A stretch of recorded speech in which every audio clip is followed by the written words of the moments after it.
A record amount was produced in February and March, more than 22,000 tons a day. But a recent report warns decades of production has been destroying the world's largest untouched forest in North America. Anna Warner takes a look at what conservation groups call the tree-to-toilet pipeline.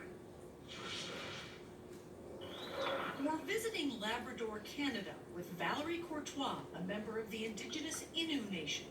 The boreal is first and foremost home. It is the forest where we can be the people that we are.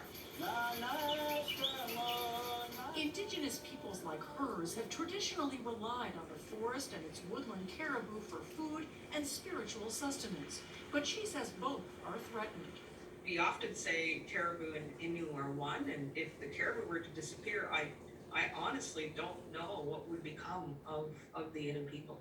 The boreal forest stretches from Canada's eastern shore all the way to Alaska. It keeps in millions of tons of carbon, which many scientists say without the forest would go into the atmosphere, worsening climate change. Now, in its Issue with Tissue report, the NRDC tells consumers they're literally flushing those trees down the toilet. The NRDC scored toilet papers and flunked many popular products that used virgin forest fiber.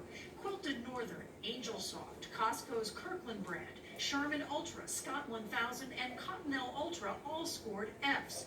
Products getting A's used higher percentages of recycled materials. Good choices, says the group, assuming you can find them. NRDC's Shelley Vineyard. Of course, you need to have toilet paper, but the biggest makers of tissue products in the United States are making us unwittingly complicit in fueling forest loss in Canada. None of the leading toilet paper manufacturers would speak on camera with us for this story, but all said their products do not contribute to deforestation. But there are other alternatives. As you can see, it's nice and fluffy. Houston lifestyle blogger Joy Green switched to TP made from bamboo called Real, sold online. I don't think there's much sacrifice when you make the switch. P&G, maker of Charmin, says it's researching alternative fibers, but in a letter to the NRDC last year said recycled content results in a substandard product.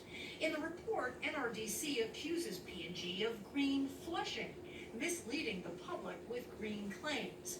But P&G says its toilet paper is sourced from responsibly managed forest, and for every tree we use, at least one is regrown. They referred us to the certifying organization FSC, which sets forestry standards, and its head, Francois Dufresne. So ultimately, you want a company like Procter & Gamble to gradually move away from using virgin pulp from old growth trees in the forest. Over time, it's the right thing to do and increase recycling content.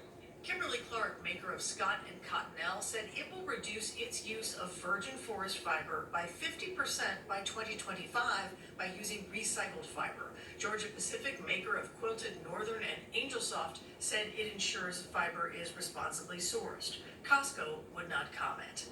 Anna Warner, CBS News, Berkeley, California. And we have some breaking news to bring you right now, a story we brought you earlier this hour. Stimulus relief talks on Capitol Hill just ended minutes ago, but negotiators walked away with no deal to give money to Americans. No additional discussions are scheduled over the next 2 weeks. And now lead White House negotiators are recommending President Trump move ahead with a series of executive orders that he threatened earlier today until a deal is met. They apparently include extending some unemployment benefits and suspending the payroll tax. But Democrats plan to challenge the president's orders in court. Okay, we want to get another check of our weekend forecast with